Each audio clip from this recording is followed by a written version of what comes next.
काल रोजी उल्हासनगर झोनमध्ये एकूण 2 ठिकाणी आपण कारवाई केलेली आहे।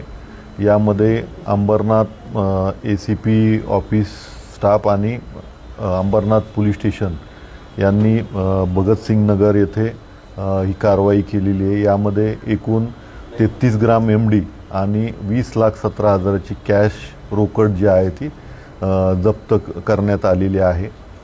यामध्ये एकूण 2 पुरुष आणि 2 महिला आरोपींना आम्ही अटक केलेला आहे। त्यांची नावे अयाज शेख, नूरी शेख, शकीरा शेख आणि शरीफ शेख हे चौघांना काल आम्ही अटक केलेली आहे आणि एकूण इतर 4 आरोपी जे आहेत ते यामध्ये फरार असल्याचं निष्पन्न झालेलं आहे। याच पथकाने सेंट्रल पोलीस स्टेशन हद्दीमध्ये पण कारवाई केलेली आहे। त्यात एकूण 238 ग्राम MD हा जप्त करण्यात आलेला आहे। त्यामध्ये एकूण 2 आरोपी आहेत।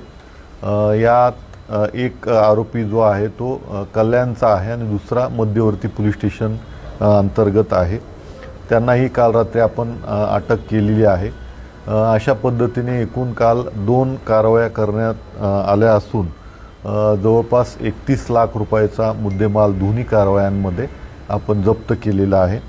याचा पुढील तपास जो आहे तो अंबरनाथ तपास पथकातले अधिकारी कर्मचारी करत आहेत। यामध्ये हा MD नक्की कुठून आणला, त्यानंतर ते आणण्यासाठी लागणारे जे पैसे आहेत त्याचा मनी ट्रेल जो आहे या दृष्टीने आमचा तपास सुरू आहे।